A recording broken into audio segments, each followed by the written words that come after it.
Hello, everyone. I'm Kristian Roberts, Director of Education at the Dallas Opera. I'm here with my fabulous friend and co-host, Quo Johnson, Education and Company Culture Manager for the Dallas Opera. and we are back yet again with another episode of Taking the Stage with Kristian And Quo. One thing that we've started doing and something that we will continue to do is a land and people acknowledgement. So I want to take the time right now, right here in this space, as we're sharing it together, to acknowledge that we here in Dallas, we are on stolen land. We are on the land of the Caddo, of the Wichita, and of the Comanche sovereign nations. Dallas is not alone in this in being on stolen land, as the entire nation is indeed on stolen land.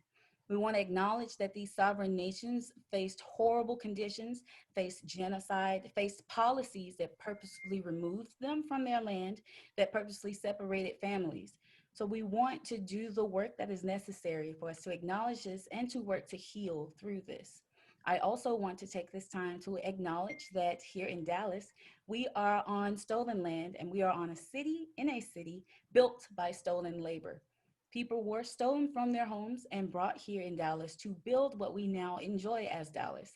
Again, Dallas is not alone in this, as the entire nation benefits from this stolen labor.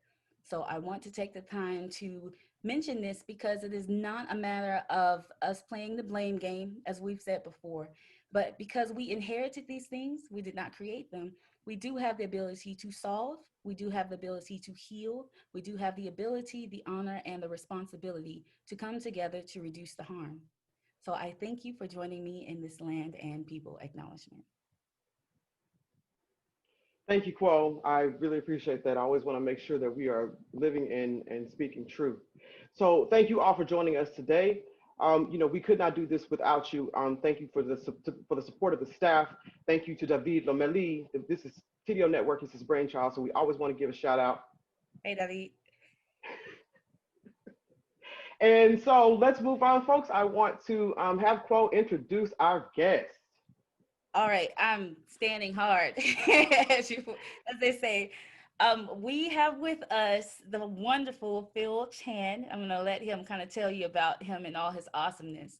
But we are very honored to be able to have a conversation with someone who's doing such wonderful and amazing work in the ballet world, but in how that also extends into all of the arts, right? We start those ripples and then they start to extend into everything else. So, Phil, if you will let us know a bit more about yourself, who you are, what you do, and how you came to be in this space. Sure. My name is Phil Chan. I'm currently on Lenape Canarsie land in Brooklyn, otherwise known as. And I'm the co-founder of Final Bow for Yellowface, which was a conversation that has helped ballet companies examine how Asian people are portrayed on stage. While Asians are the case study and the focus, the methodology and how we talk about race around Asianness can be applied to other groups of non-white people as well, especially in the traditional performing arts. So a lot of our work is really questioning who is at the center of these traditional art forms. And so that's really at the heart of it. In a nutshell, the Final Bow for Yellowface is responsible for de-chinking the nutcracker in ballet. So really taking out a lot of the caricature and trying to swing it into character and bringing in authentic Chinese flavor as opposed to what Europeans thought other rich Europeans wanted to see when they represented China on the ballet stage. So essentially what I'm really proud of is how this movement started with my co-founder, Georgina Paskokin, who's Filipino, Italian-American. She's a soloist with New York City Ballet. She's a Broadway star. She's immensely talented, great partner. Find a friend if you have something you're passionate about, like you two. And so working with her together over the last couple of years, we've really figured out how to do advocacy in a positive and a constructive and inclusive way while both having busy day jobs. So like figuring out the minimum amount of work in order to make the maximum amount of change. So I think that's what I'm probably most proud of in terms of building this conversation. And I have to say, like, since the killing of George Floyd, a lot of these traditional Western companies are really starting to at least realize that they need to take a look in the mirror, even if they're not fully seeing all the blemishes right now. At least there is sort of a movement on an individual level at most senior leadership, at boards, to examine kind of what are we doing here. So I think I'm optimistic, and I'm hoping this is a part of a larger trend as opposed to just like um, you know, the moment where you open your eye just a little bit and then you decide to go back to sleep, kind of situation. So I hope it's really more of a larger awakening in our field. But yeah, and also I just finished writing a book called Final Bow for Yellowface, Dancing Between Intention and Impact, which kind of chronicles, yeah, you got a copy there, Quo, which kind of chronicles my journey around the Nutcracker and also around advising Ballet West in Salt Lake City around the revival of a specific work that took place, in ancient China, and what that process was like. I'm currently working on my second book, which is really fun. I got a dance research fellowship through the New York Public Library, so I've actually been able to take this time to really focus on writing and research, which has been like so much, so much, but it's been really rewarding. It's essentially a survey of Orientalism in ballet from 1600, when ballet and opera first started to split, through 2020 in this year. So looking at all sort of Middle Eastern, North African, Arab, Muslim, Indian, Balinese, Chinese, Japanese, Korean, all of that in classical ballet over the last 400 years, and like what, in the face or in the absence of actual Asian choreographers making work about themselves and telling their stories, we have this like 400-year-old repertory of this weight of Asianness. So kind of figuring out what is the history, and how do we make room for authentic voices in this traditionally white art form. So that's kind of where I'm at. So in short, is you're doing a lot, and the crowd goes wow. We always get snaps because that is a huge undertaking. And as somebody who has a lot of background in music history and understands the depths of research, I applaud you. You get snaps for that because it really takes a deep dive, particularly in a subject that is this complicated, that is this well, systemic, quite frankly, and that has so many layers. Oh my Okay, goodness. this has so many layers. So let's first. I would like to talk a little bit about. Let's talk a bit about Phil the dancer. Let's talk about career and background. All Yeah. right, because I want to get people to understand that I always talk to, when we say on the show, we have very special guests, and all of our guests are very special, and we do believe that. And when I've been reading some of your work, I've been reading articles, I've been watching, interviews that you have done, and I always love it when you talk about how you came into dance, because I want people to understand that this is not just somebody that's sitting here not knowing what he's talking about. I think there are a lot of people that would appreciate that. Plus, I want people to get to know the artist, So So just a little bit, if you want to give us a little short bio. So a little about me. I was born in Hong Kong, sort of at the tail end of the British colonial years. My mom is white American from Ohio. My dad is one of 9 children who grew up in pretty low income situation in Hong Kong. And how they met is like, its own crazy story. But I was born in Hong Kong in the 80s, just sort of at the tail end of colonialism. And being in Hong Kong, I was always treated as white. So even though I had never lived in America, there was this sort of white American identity that was projected onto me. And I could often hear, like, I'd be riding on the subway to school, and I'd hear people in my native language, Chinese, talking about my racial features and how weird and different I looked. Look at that weird looking white kid who's like sort of white, and I could hear that growing up. So I had this very early idea of what, like, that I was different somehow, and that this sort of hybrid mix was also this like weird thing where I really wasn't white, but I also really wasn't Chinese either. And so at the time, my mom was coming back from visiting her family in America, and was stuck overnight in Japan, and the guy she was sitting next to on the flight was a dancer from the Hong Kong Ballet. And she said, well, they got to talking, and she said, well, I'm married, you're gay, like, we're stuck here overnight, like, let's get a hotel room. They hung out all night, they became good friends. And so growing up, I used to go to the ballet and go see Dancer Don. He called himself Miss Singapore, flaming gay Chinese man. And so I just started watching a lot of dance and taking dance. And then we moved to America, and all of a sudden I was like the fresh off the boat Chinese kid. And I was like, wait, now I'm Chinese? Like, what's going on? And everyone was like, they put me in the ESL classes, even though I was in British school. So like my English was like already at, higher grade level, but they put me, so I was learning math in Spanish. So I learned Spanish because I already knew how to do the math before. They were like, oh, this kid actually speaks English. We can just put him in like with a non-Spanish class. You know what I mean? So it's like, I was just so confused when I first got to America. And also even my own engagement with race. Hong Kong was pretty much homogenous Chinese with a few white expats. There were no brown people. It was just Chinese people and white people. And so then we moved to Berkeley, California, and it was like there were all of these kids from so many different backgrounds, and so many boxes. And they were like, it was like there were boxes everywhere. Everyone's in a box, and so that was just a very interesting part of how I, in terms of my experience around race and dealing with these things. I think those have been very formative kind of issues. So from there, again, I studied dance all through high school. In college, moved to New York. I was a scholarship student at Alvin Ailey. So that was particularly formative for me because at Alvin Ailey, Blackness is at the center of dance, not whiteness.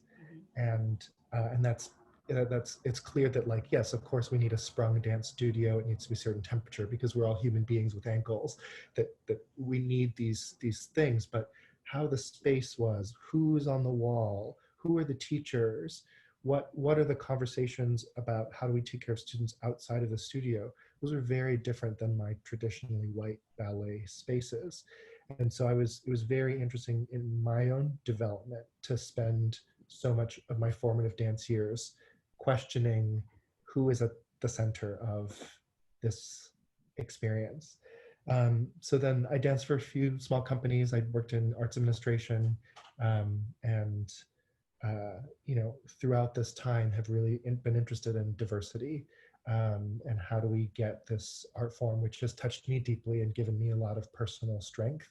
How do I share that with other people, regardless of their experiences? So I was the general manager for an organization called Youth America Grand Prix, which is a scholarship organization for young ballet dancers. And essentially what they do is go and search the world for talent through these competitions. And then the best kids, they fly to New York, and then they bring the top school directors and ballet company directors to see the best kids in the world. So it's like this big meat market.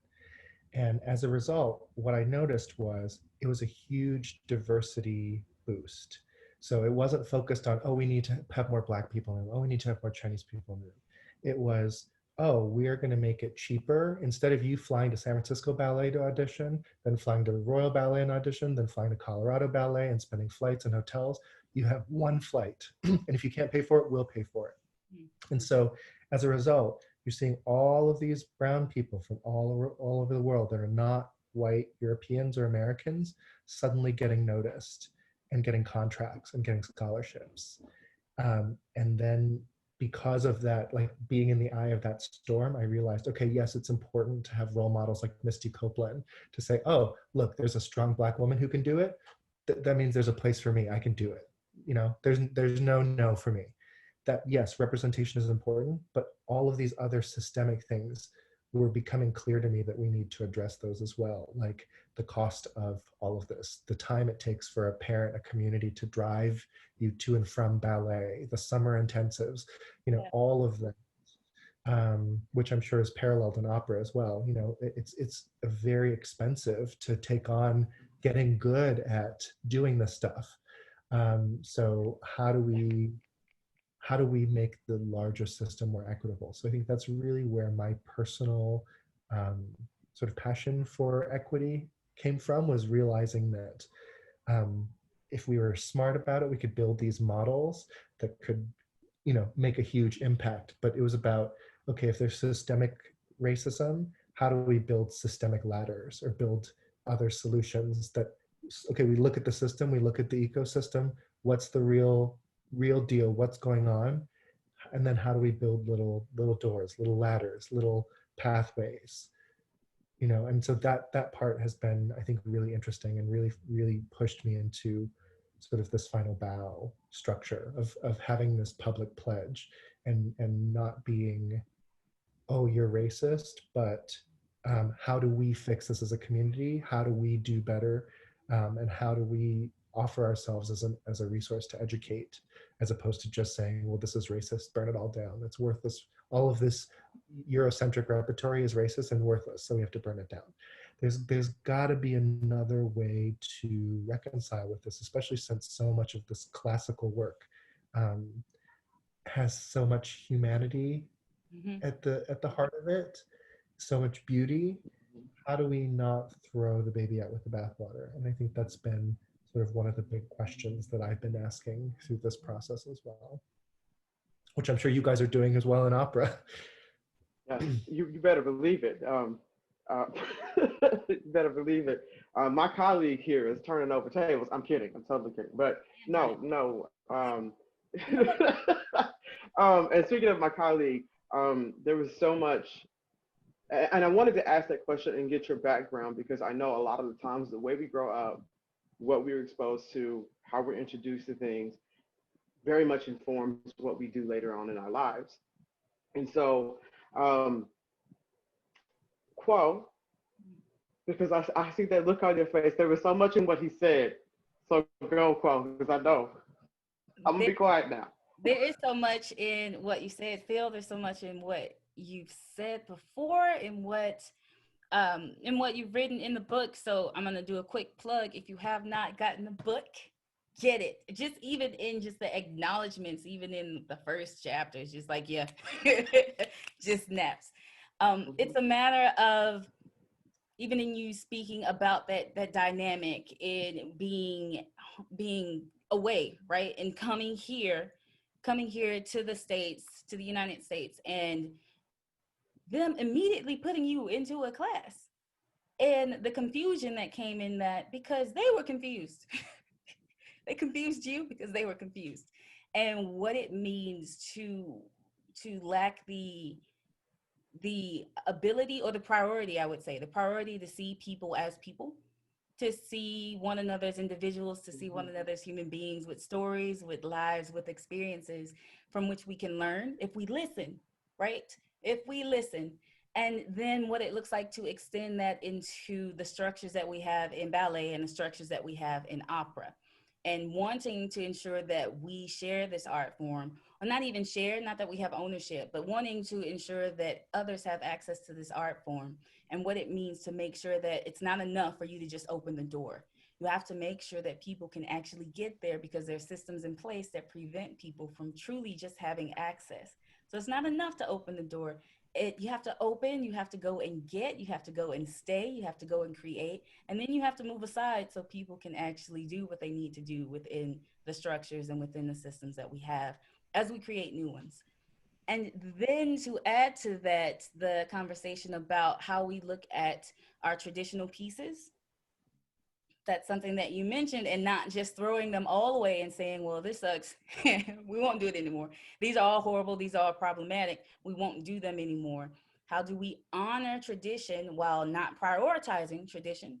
Because it's not more important than how people feel right now in this time and in this space. But how do we build upon the core and the essence of the works that we have? Knowing that the story is there, knowing that the humanity is there, knowing that the connection is there. There's just some things we need to tweak so that we can expand that connection. So I appreciate all of that. In opera, we are very similar. Like, what did they say? Kind of like sister art forms in a way, in the ways that, So even you get the symphony, you want to bring they're, them. they're twins, really. If you look at the history of it, these two art forms are really twins. Yep. And so, Well, they were essentially they were essentially born together because the whole idea was to bring all of the art forms together with opera. So Yeah. dance was included in that. Their Mhm. entire ballet is smack dab in the middle of operas. Look at Aida. yeah. So yeah, twins, sisters. I mean, born out of the same womb. That whole bit. Yeah. So I think what's really interesting about this art form is you have to know, first ask yourself, what is it, who is it made for, and who is it serving? Mhm. And the answer is usually European nobility. So odds are, if you are watching this at home, if you're listening to this, opera and ballet was not made for you. Everybody, every single person who is listening to this, because I doubt that anybody here is royal, right? Anyone listening, unless Meghan Markle is like a fan of your podcast and maybe she's tuning in, but otherwise, like, none of you are royal, so therefore none of this was for you. None of it. No Aidas, no Swan Lake. It wasn't made for you. So we're now pretending that it is made for us, right? We have American opera companies, dance companies doing these works that were written by Europeans for Europeans, but like the czar's dead. You know, like, we're not performing for the czar, we're performing for Susan down the block, you know? And how do we, and Susan comes to the opera or the ballet and she sees what Europeans thought her ethnicity looked like 200 years ago. And you're thinking that Susie now wants to bring her daughter to join in the school and wants to buy a subscription and wants to join the board. Like, no, that's not how it works.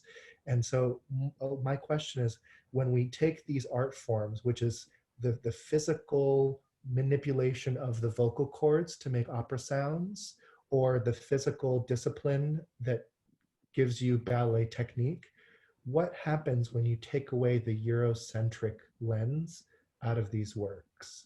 What happens when you make them for everybody? And you see this in contemporary works, like a lot of George Balanchine's work that's plotless, that's just, you know, beautiful colors and shapes and response to music. That's for everybody. That is an example of taking a Eurocentric lens out of classical ballet.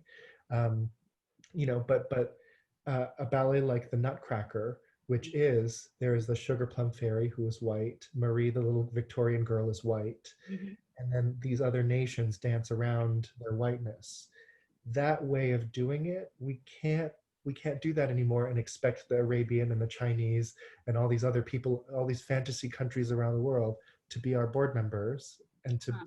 be our audience members. So I think a lot of white organizations who have this Eurocentric repertory, I don't want to say white, Eurocentric repertory, has thought that diversity means, okay, well, we're still going to do Turandot, we're still going to do Butterfly, we're still going to do Aida and Blackface, but now we have a Black board member and a Black singer, and therefore diversity, check. As opposed to thinking, wait a second, how do we do Madame Butterfly that isn't from this one perspective? What if we commissioned a Japanese director and a Japanese collaborative team to reinterpret this? And the rule is you have to keep the score. But otherwise, how would you interpret this? That would be interesting. I want to see that production.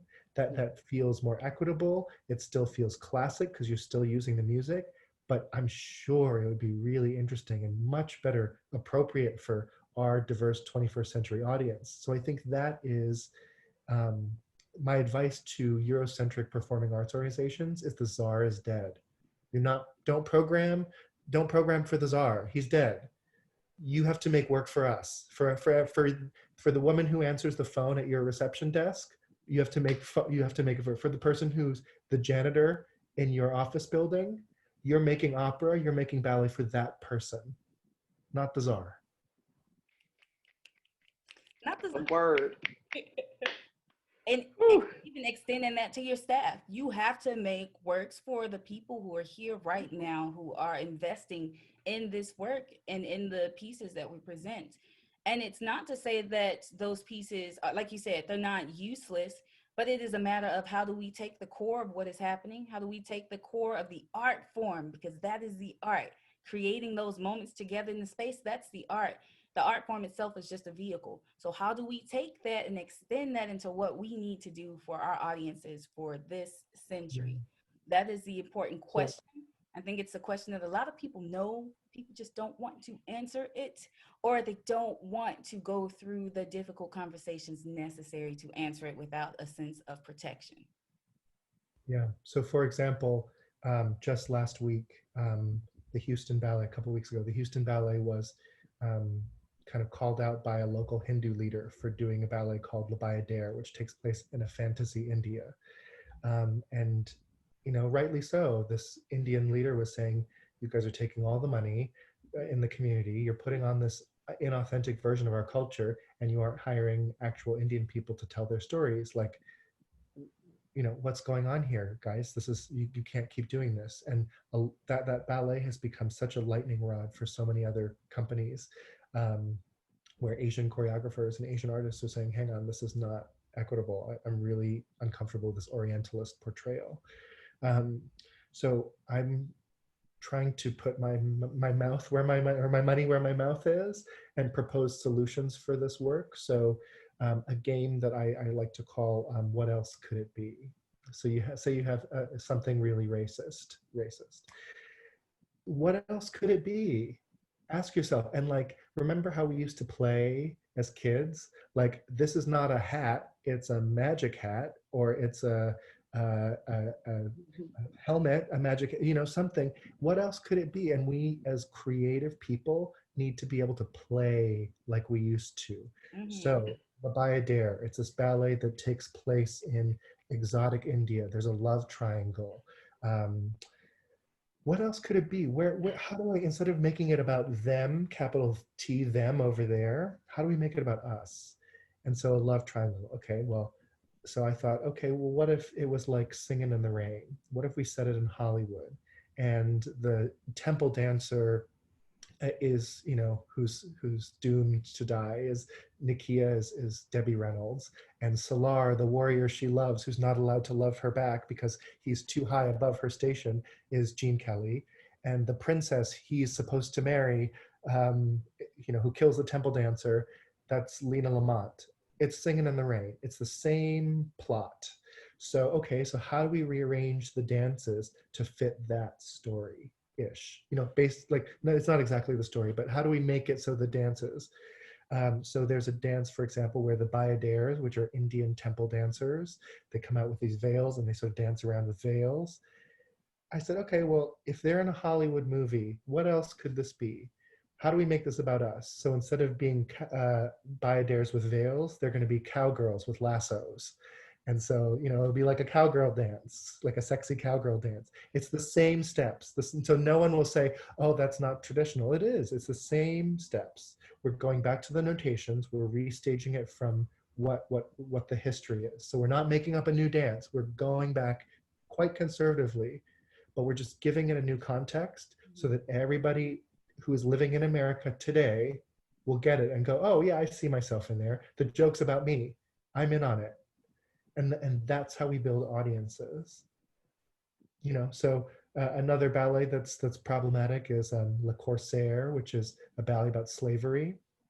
And some companies just in America just do it like casually, and I'm like, slavery is our original sin, and we just have these like happy dancing slave girls, and they're sort of these Arab slave girls, and like, what are we doing, guys? So our version, we're retooling it, and I think maybe a couple companies will pick it up post-COVID, but it takes place at the Miss Ocean's beauty pageant at the Pirates Cove Casino in Atlantis Beach. And it's at a beauty pageant instead of a harem. And it makes a joke about how we treat women today still and how far we have to go, as opposed to just saying, oh, it's so pretty, and it's, isn't this lovely that we get to imagine this fantasy place where, the Sultan can just walk in and have any woman he wants, and just have that fantasy, the Salome in opera, kind of that same dynamic, or, Yeah, and the thing is that something that you just said just struck me. It's like, we're creative people. Where did that Yeah. go? And even now we've been asking this question, and Quo says this, remember, you're an artist. Like, so there are ways to do this. We're simply storytelling. Even in Madame Butterfly, you can see it. It's just a story. It's a story of love gone horribly wrong, and everybody can relate to those emotions. seen it happen. Everybody knows what that looks like, you know, or you know of it. And I remember when we did a production at Dallas Opera, we get fan mail from students. And there was an 8-year-old kid, I think he was in 3rd grade. And the story struck him so much, and I will never forget it because I sent it around to the office and to the chorus. But he said, I mean, and it's out of the mouths of babes, right? He said, Pinkerton should have stepped up and been a man and took care of his family. Now, if a child can understand that for the story, okay, okay. I mean, that's what he drew from it. And I'm going, why don't we understand that? If he could understand that, and back then it was staged in the traditional way, but if he can pick that up from that, why wouldn't he be able to do it if we looked at it differently? Like you said, you know, what can we do with this, you know? And so to me, it's going to take that imagination. It's going to take you tapping into that imagination. The other thing that struck me is that you said play. I don't think we allow ourselves to play enough in creating this work, because we get all serious and we're thinking about budgets and we're thinking about, you know, contracting and negotiations. And yes, by all means, let's do it. We need to pay people. We need to, you know, fall within budget. I'm not taking anything away from that. But don't let that get so far in the way of something that it dampens your thinking as to ways this can be approached. So I think the other thing is prepping your audience. Yeah. You know, you just said it. It's about that educating, you know, of your audience and having real conversations. There's so many layers. I'm kind of fangirling out with you right now too. I'm sorry. So in classical ballet, one of the things that is sort of a constraint for us is a lot of artistic directors are former star dancers, and they are hired because they've had a lot of experience maybe working with lots of different choreographers, lots of different styles, and they probably dance lots of different roles. And you want somebody like that as an artistic leader to help shape like what is beautiful about ballet as an insider. However, those people often, because they are dancers, went into ballet very young, did not go to college, and might not necessarily be scholarly or intellectual or even curious like that. They might be like a superstar, big name dancer. They might be the protege of a big superstar, you know, but they might not have read Edward Said's Orientalism or thought too much about it. And so, and I don't know if opera it's the same way, but artistic directors we don't ask that of our artistic directors. We don't say, you must be curious, you must reinvent the old to make something new, and you must like work on that intellectual level. We do not require that of them. So we don't get that product then for the audience. So even if you have a super educated PhD staff around you, ultimately, if you aren't curious as an artistic leader, the art form's not going to get pushed forward for the audience in a creative new way. So I think that's something that as we continue to hire new artistic leaders and develop new talent, that's something that we should put some books into our young people's hands that has nothing to do with opera or ballet, and say, read this, go to this, learn about this, figure out a different passion, to get them to bring that richness back into the art form. You know what? You talked about books. So let's talk about this, because a lot of people will say, well, if you're presenting something just from a historical point of view, you know, why not? You know, why not present the work, you know, as traditional? Is it really that important? You know? So I want to get in that, because the book gets into this of why it's important. So can you tell me why this work is so important? Yeah, I think it's really understanding the context of how we perform history. It's a little bit different with the performing arts, because unlike the visual arts, where you have a painting or a sculpture or a film or a photograph, those things are static works that are a reflection of the moment that they were made, you know, of the zeitgeist at the time. So you look at a film like Birth of a Nation and you say, this is a great American film, and it's really racist. It really captures what was the feeling of America at the time. And I don't think we should destroy it or look away from it. It's important to recognize what that is. I'm not saying we need to make a remake though. I'm like, you know what I mean? So like we can keep it as it is and contextualize it and show for what that is for history, but I don't need to see a remake with current Hollywood stars of Birth of a Nation. Like, I don't need that revived. So it's a little bit different for us in the performing arts because part of our repertory is having classical canon. So we do have these works, master works that have been passed down generation after generation that have emotional pull, that um, have inherent beauty, common humanity that a lot of these works have. I mean, the music in Butterfly is so beautiful and it's highly problematic, but it's so beautiful. And it can be both of those things at the same time. The problem is if you have an uneducated audience who just goes in and just is able to enjoy it for the music without thinking too hard, and that colors the way they view Japanese people, Japanese culture in, you know, programs, part of that programming, that's when it becomes really problematic.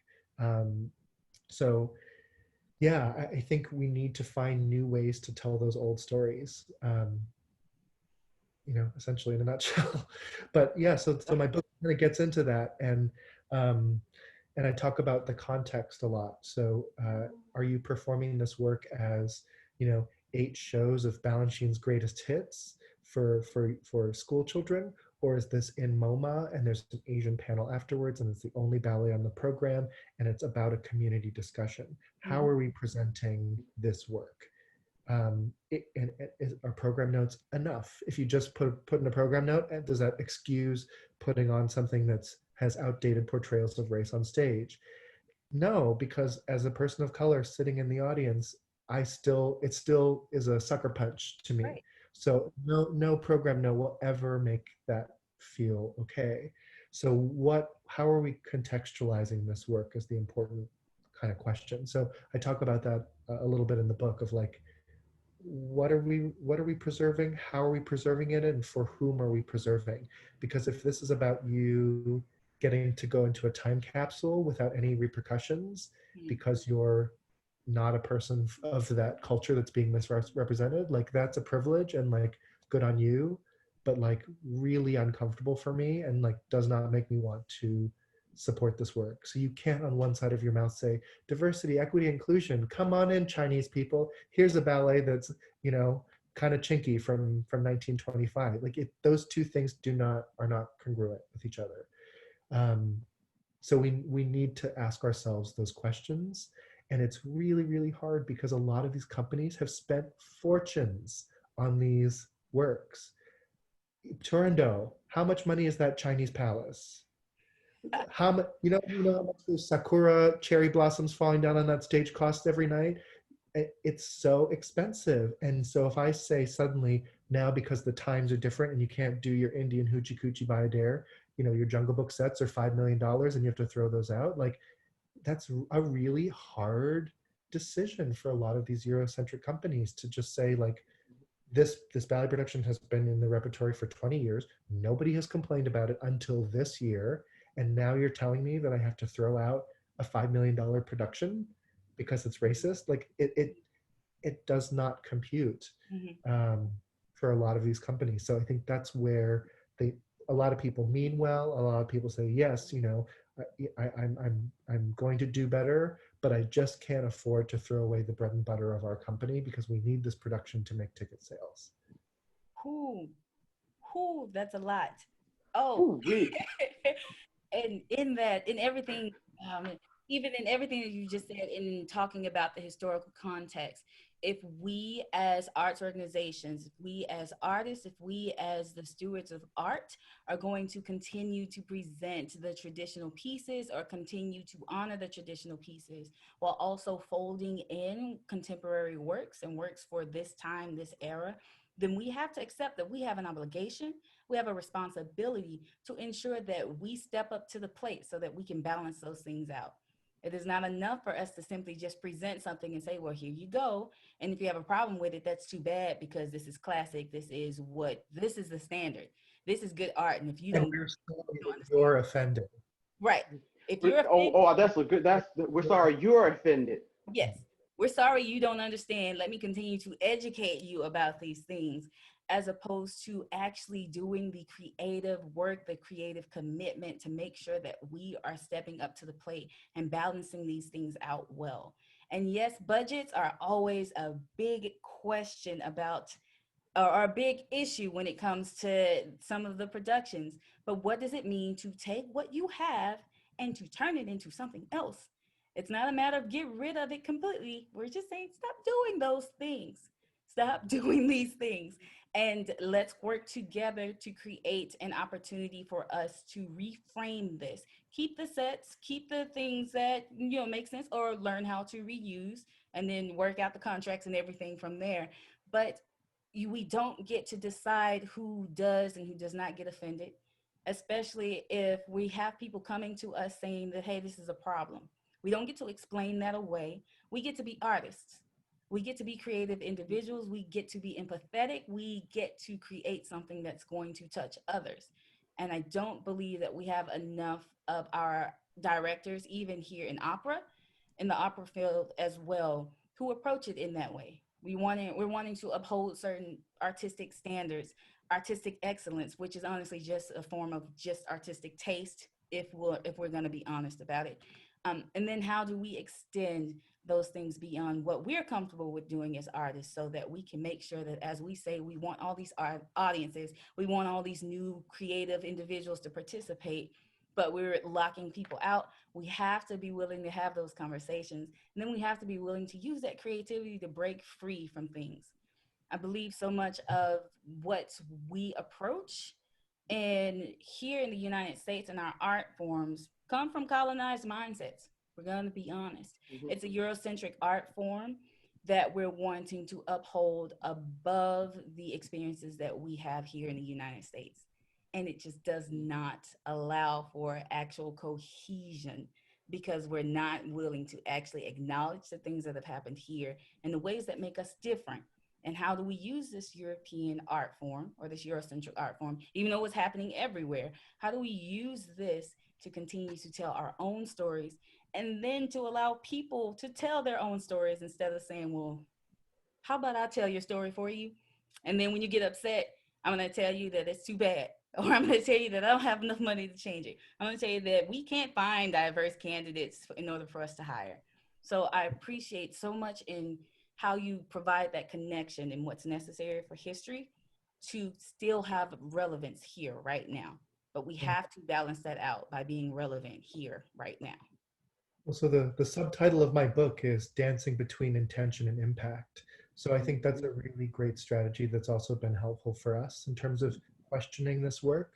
So if I said to you, Quo, your new opera is racist, you're racist, the black character made fun of the Chinese character, and I felt like that was really racist, you racist person. And you'd say, well, no, I'm not racist. I lived in Japan for 5 years. My cousin is Mexican, and I love Italian food. I'm not racist. And then the conversation stops. And then nothing changes. Where if I said to you, Quo, in your new opera, I know the Chinese person is sort of like the butt of the joke, but for me, it came off as a little bit, it made me really uncomfortable. Was that your intention? Were we supposed to be uncomfortable when that joke was made, or was I just missing that? And if I phrased it to you that way, you as an artist with integrity would say, oh no, I didn't even get that. I wasn't even thinking about it. I was only doing it because it was funny, but oh, I can see what you mean. Okay, how do we change this dynamic? And then it's a conversation about whether or not it's good art, and not whether or not you personally are a terrible racist person. And so when you're in that space, we can actually have constructive conversations. Um, yeah, in terms of like questioning who is at that center, I think one practical thing we can do is really think about inclusion being the solution or the antidote to appropriation. Mhm. If you want to tell a story about a doomed Japanese girl, have a Japanese person tell that story. Have them tell their own story. Have them give them the chance to reinterpret how they have been the burden that of their portrayal, and find the right people who can actually have that work. As you were saying about tradition, we are Americans here. We don't have this long history of tradition that we need to bear the burden of. We're not the Paris Opera or the Bolshoi. We are allowed to be sort of free pioneer spirits, like always have this like new frontier. That is part of the American spirit. is this sort of new horizon feeling.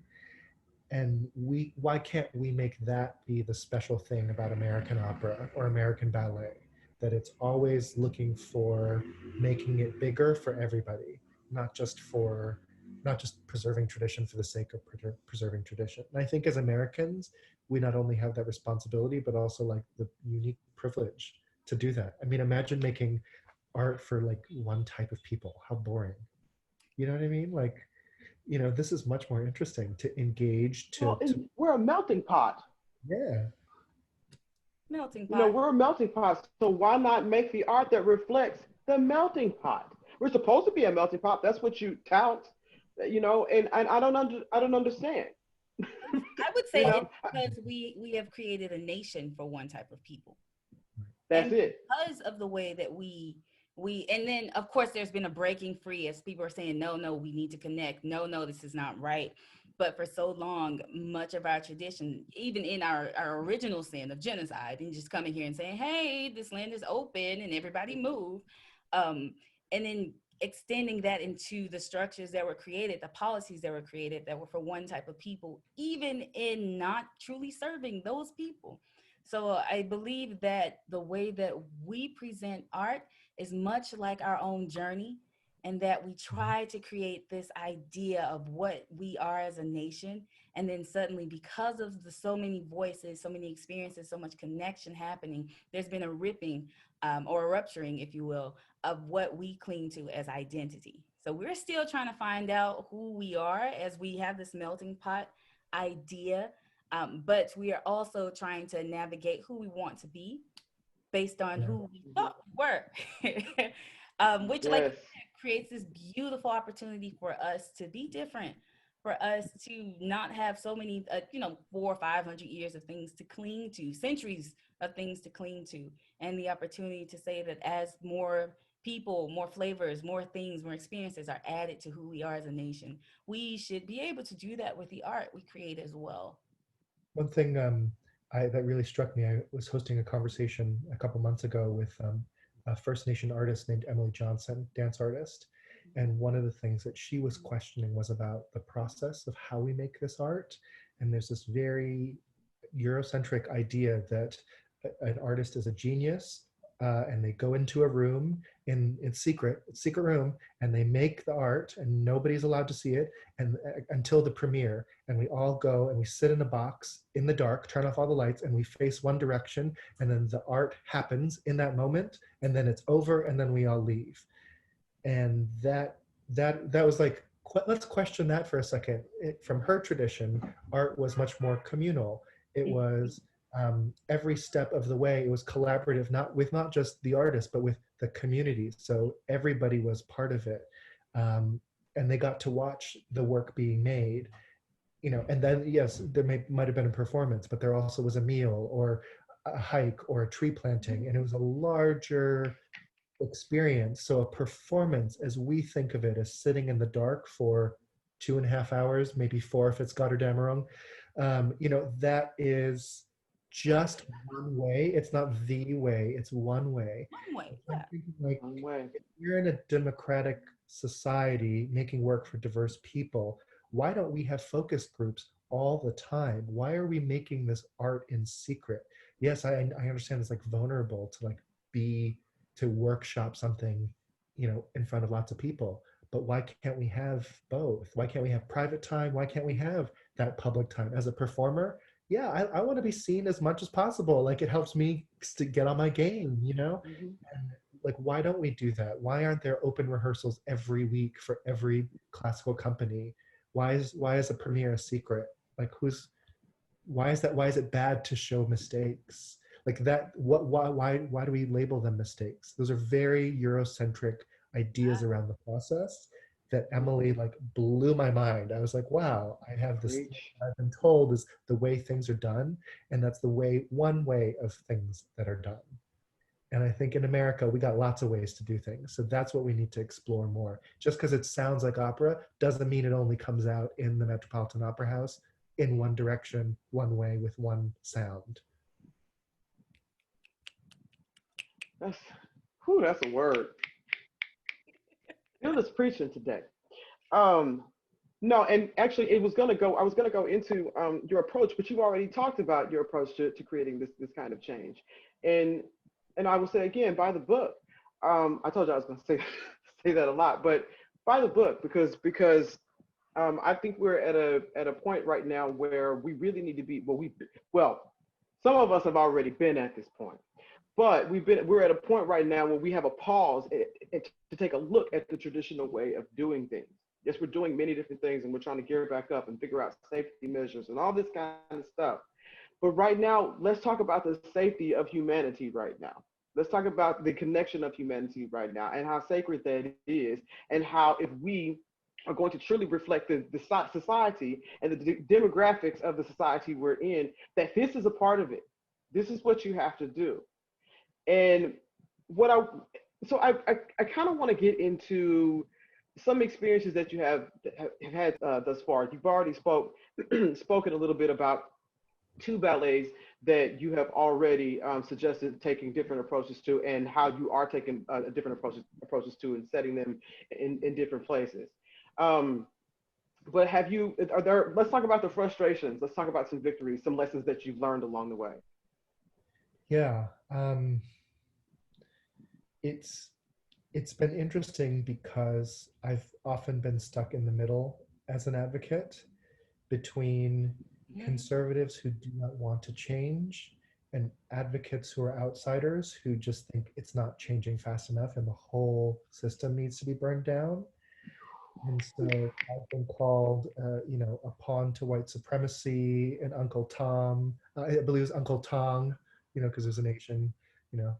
Um, but yeah, and I think that is hard, especially because I'm biracial. So I'm really trying to use my ability to navigate in these white spaces to make this more equitable. I understand that my cousins who are full Chinese would not be able to move as effortlessly as I do in these spaces. So um, yeah, that's been both a blessing and a curse sometimes.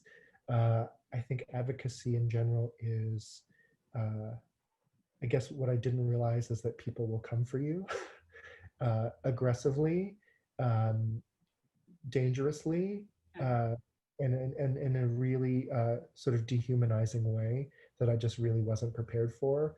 I've had people say to me like, "Oh, come on, it's just the ballet," and I'm like, "Yeah, it's just the ballet. Why are you, you know what I mean?" Like, just some really people who are so resistant to change, and that surprised me.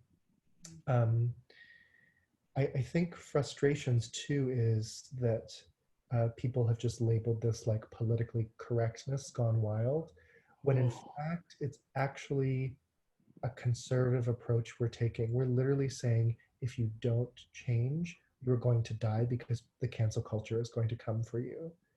So like if you don't want if you don't want Madame Butterfly to be canceled and for it to be labeled racist and not done for a generation, you're going to have to figure out a new way to do Madame Butterfly that keeps it in the repertory. And I'm not the one saying let's gut Madame Butterfly. I'm just the messenger. I'm Right. telling you it's going to get cut unless we figure this out. We figured this out as I'm, again advocating from the inside. So that I think is frustrating too, when I feel like an art form that has given me so much personal strength and outlook on life has really been defined by dance. Sometimes doesn't always love me back, and that Oh, I think Mhm. that's a common feeling for a lot of people of color too. So that is frustrating. Um, I think it's given me thicker skin though. I think I'm still a very sensitive person, but I think it's made me able to deal with criticism. It's taught me how to use criticism to sharpen my arguments to make a better case. Um, and it's really taught me the importance of relationships and having collaborators you trust mhm. that pull their weight, that uh, are there for you, but also just having a community of people um, to do this work with. Final Bow is, yeah, I say it's 2 people on a website, but it's a lot more people now who have signed on, who are doing this work. Um, Kansas City Ballet, I remember there was a woman named Carrie Voles in Kansas City. she started her own petition. She used a lot of our language. She cited us as an inspiration, but she said, hey, you guys haven't done it in our hometown and you need to step it up. And I love that. I love that it's not about me anymore. It's like so much bigger. And that is actually really nice. I'm really looking forward to having a life as opposed to doing this work. I love it. I'm a happy warrior, but I think people don't understand is often people of color who are doing advocacy work. It means that for the last 3 years, I've been doing this work for free instead of doing my own creative work as an artist. I've had to put that aside to put my time, energy, mental resources towards advocacy. That's the price that I've had to pay, lovingly, but there's a price to that. So I think the more people who do more than just post a black square and who actually are having these conversations, reading, thinking, talking, working, it takes the load off of me so that I can actually have a life. You know, I can take care of my husband. I can cook more than just Chinese food for once. My God, I'm so sick of my cooking. But you know what I mean? No, you know what, Phil, thank you so much for being so transparent about that because um, it does get tiring being the one to stand up to say, we need to take another look at this. Pardon me. We need to take another look at this. This isn't right. This ain't right. We have to take a look at this. And then having the entire room go, what's going on? So thank you for saying that because Quo talked a little bit about the weight of and the labor of taking on this type of work. So thank you for being transparent about that. I just wanted to drop that line over because I think you really need to understand that. Crazy. Yeah, I thought I was yeah, crazy. I thought I was making a big yeah. deal about nothing. I was like, everybody's telling me I'm wrong. Everybody is telling me that I'm overreacting. Everybody's telling me I'm just being overly politically correct. Am I crazy? Mm. And it was literally the people No, around. you are not. No, you're not. The people were like, no, you're not. Keep going, keep going, keep going. And now I'm like, now that it's the change is happening, we're living it. I'm realizing that I'm not crazy, but like it was like a good first year of this conversation where there was like a very loud voice in my head saying, are you sure you're not just overreacting? Are you sure? Oh, Is it Oh, really that big of a deal? Oh, it drives me crazy. That's why you gotta but have good, it's real. surround yourself with good people.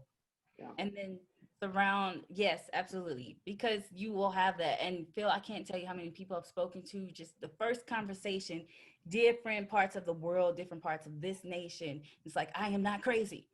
And Yes. what they would say, like people who have never met each other, every time somebody's like, I'm not making this up. This is really happening. That really happened, right? And so that's a part of the system. They'll have us believing that the things we know to be true, the things we know to be important, the things we know are not right, have us believing that it's okay. There's a silencing that happens, that takes place for everyone, right? So this is for everyone, not just people of color. There's a silencing of the truth that takes place, and that so many people will say, well, we knew growing up that that didn't make sense and that wasn't right. Or we know that it's not right, but I was just afraid to say anything, or no one else said anything, so I didn't think it was a big deal. So the I didn't think, problem with Yellowface is, I keep reminding people, Yellowface is a white person's problem. Chinese people do not have a problem with Yellowface. We're not making Yellowface. We're making art. We're making our own cultural expression. So Yellowface is a white problem. So a lot of people have said, well, I'm not Asian, so I'm not offended, so I'm not going to speak up. But it's like, but it's not my problem. It's your art. Like, why is it my responsibility to clean up your art? You fix your, if you're waiting for an Asian person to be offended, nothing's going to happen. So I think that's also interesting that Gina and I are both biracial. We are both white people saying this is our problem, and we're Asian people saying we don't want to be put in this box anymore. And I think it's because we're both that we're able to actually push the conversation along, as opposed to being dismissed as, oh, just some angry Asian person or some self-righteous white person, and like we're sort of neither of those things by virtue of being the ethnic mix that we are. So yeah, I think it's really like a chicken or the egg with a lot of this conversation, where it's like, Well, I'm just going to wait for a black person to be offended. Well, I'm going to wait for a white person to fix their shit. Like, well, it's like, someone's got to start it. Someone's got Yeah. to start it. And it's okay to start it. And it's okay to start it and then bring other people into the conversation. It's okay. And then if you see a conversation, it's okay to join, understanding that we have different roles and we have different strengths because of access or lack thereof. It is okay to do this work together. In fact, it's necessary to do this work together. I will say some of our best allies for Final Bow for Yellowface have been white people. More white people have signed Final Bow for Yellowface, also because they're artistic directors. But the people who are like, how can I pass along the book? How can I host a book club? How can I do more? It's literally been a lot of white people who are stepping up to the plate. So that gives me a lot of hope that there's people who not just want to be better, but are doing better and are making it part of their practice. Um, so yeah, I'm hopeful. I think if we get enough people with embracing that attitude, I think we will be positively infectious. I like that. I like it.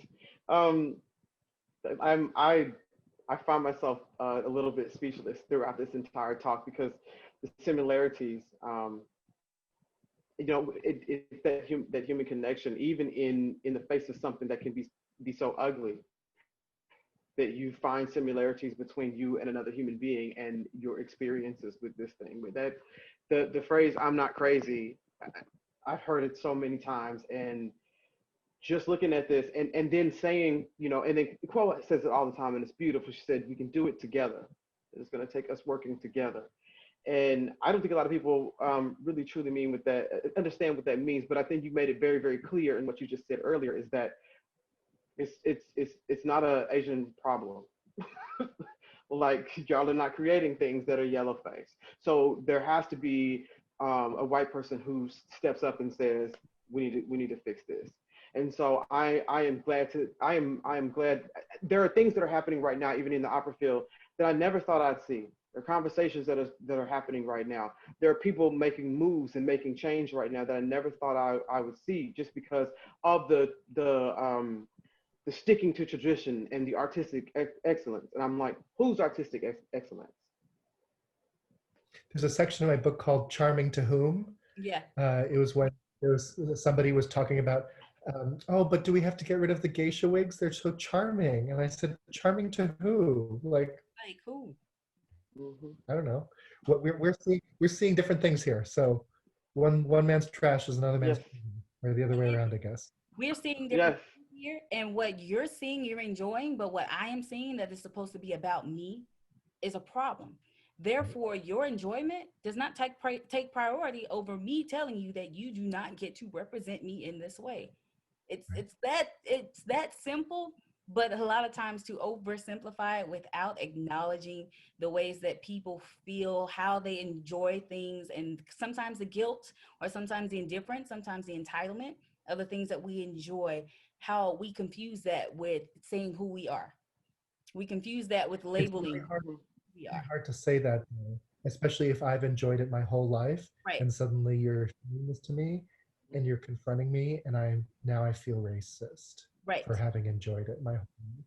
When it was just given to me, like it's part of like I didn't question it because I've been programmed that way, and that's totally a legitimate excuse. But like the question is like, now what are we doing from here? That's it. I always say, and I don't know if there's a similar opera analogy, but um, I don't think that there is an anti-racist destination. Like there's not like a check mark, you've achieved anti-racism. It's sort of like doing tendus, which is a step where you brush your foot on the floor in ballet. And it's one of those basic steps. It's like the building block to every step. And you do it every day. And the reward for doing perfect tendus is more tendus. Sort of like anti-racism. You have to work on it on your own. It's a muscle. You have to talk, you have to write, you have to speak, you have to do it as part of your daily practice. And the reward for doing that is not being non-racist. It means you get to keep doing that every day, and that there's no end goal. You just have to keep doing the work. And I think when you start to frame this larger effort and conversation on a personal level of like, what do I need to do to be better? And you accept that there's no destination. It's just like you just got to keep doing better to unprogram. That's when you pace yourself for the long game. That's when you don't fatigue yourself and say, Mhm. well, I'm going to donate now. I'm going to go to every protest now. I'm going to, no, Mhm. you know, like you will burn yourself out and you will not solve anything. But if you can make your life's work part of an anti-racist practice, that's when you'll see huge change. But it might not take you, you know, it might not be immediate. It might take you 20 years. But when you look back and say, wow, those little steps really made a big ripple. So Well, I was going to ask you if you had a message for others, but I think you just gave it to them. I'll tell you, I'll tell you this. Final Bow, we bought the domain for $10. It was and remains two people on a website and like a whole lot of other people now, but um, we're nobodies. You know, we're just like passionate people. You know, Gina's one dancer, I'm one administrator. Like we don't have big, powerful, fancy positions. We're not in a big leadership position, but we were able to make institutional change. And so my advice for you is, um, don't think that you can't make a difference. You really do. You are somebody if you put in the work and if you work smart and work hard. So think about the change you want to make and how you want to get there and the smartest way to get there with the minimum amount of your own energy. Um, and then you just got to keep doing it. It's like every day. But like, um, you know, if I can do it, you can do it. Literally nothing special here. You can do it too, you know? So that's what I would say. Whew. Well, you heard him, folks. You can make a difference. Even if you don't think you can make a difference. You never know who's watching. Working with kids, I always tell people you never know what they're going to see. So make sure it's something good, something that's productive. So, well, this is about the time in the show where we go over for positive notes from Quo, and Quo always seems to sum these up really well. So I'm going to turn it over to her. Positive notes. Listen to Phil. Yeah. Listen to Phil. Positive notes from the conversations that have been happening, the conversation that just happened, is that there are conversations, and conversations are part of the work. But in these conversations, it is necessary that we bring in authenticity, a boldness, a vulnerability, so that we can actually get to the core necessary for connection. So much of what we've inherited, again, we've inherited it, but we have the opportunity, we have the ability, we have the creativity to shape that into something else so that we're not having to have the same conversations over and over again. We're able to build on the boldness. We're able to build on community. We're able to build on the creativity. So, as Phil said, know that you can make a difference, and it is a personal commitment. It starts with you and the ways in which you engage with others, the ways in which you give of yourself to others, the ways in which you accept from others. And as we've said before, it's contagious. Once you start to do it, it is contagious to hold space for others, to know that others are holding space for you. And then to know that as you share in art forms, as you share in art, that you become a part of the art in an authentic way. So for all of our administrators, all of our artists, all of our decision makers, center that, center creating art that is truly art for everyone. And then know that you don't have to do it alone. As we always say, we can do this work together. And the only way it gets done is together. Know that you matter. Know that all of us matter. We see you, we hear you. It's just a matter of how do we go forward together. So those are my positive notes. I have nothing to add. Be bold, folks. Be brave. Remember, you are an artist, you know, and remember that creativity. Remember that play that you did as a kid, like Phil just told us, you know, remember that when you're making these decisions, reimagining things. There's nothing wrong with it. As a matter of fact, quite frankly, we always say on this show, it's the right thing to do for the times and for what we're in and to right wrongs. So thank you, Phil, so much for being with us today. Buy the book, folks. Quote, hold it up one more time for the people. Buy the book. You can find it on Amazon. Um, It's dope. It I really know this is dope. it's a good book, but people are always asking for resources and what they can do. Here's a resource. to take a look at these things. Phil, if they want to find you, where do they find you?